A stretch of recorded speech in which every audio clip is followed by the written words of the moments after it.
Chapter 4 क्रियमाण कर्म। आदमी सुबह जगे तब से रात्रि में सो जाए तब तक वह जो कर्म करे वह क्रियमाण कर्म कहलाते हैं। सुबह से शाम तक, सोमवार से रविवार तक, पहली तारीख दिनांक से आखिर तारीख तक, कार्तिक शुक्ल एकम प्रथमा से अश्विन कृष्ण अमावस्या तक, जन्म से मृत्यु तक आदमी जो जो कर्म करता है वह सब क्रियमाण कर्म कहलाते हैं। ऐसे जो जो क्रियमाण कर्म करे वे अवश्य फल देने पर ही शांत होते हैं, फल बिना दिए वे शांत नहीं होते।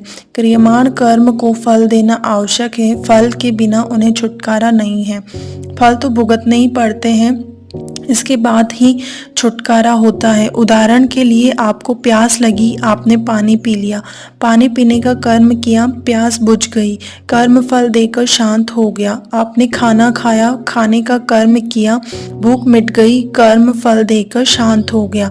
आपने स्नान किया, स्नान करने का कर्म किया, शरीर शुद्ध हो गया, कर्म का फल मिल गया, कर्म फल देकर शांत हो गया।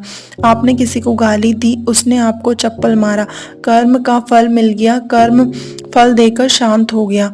इस तरह तमाम क्रियमाण कर्म फल देते हैं और उनके फल को भुगतने से वे शांत हो जाते हैं।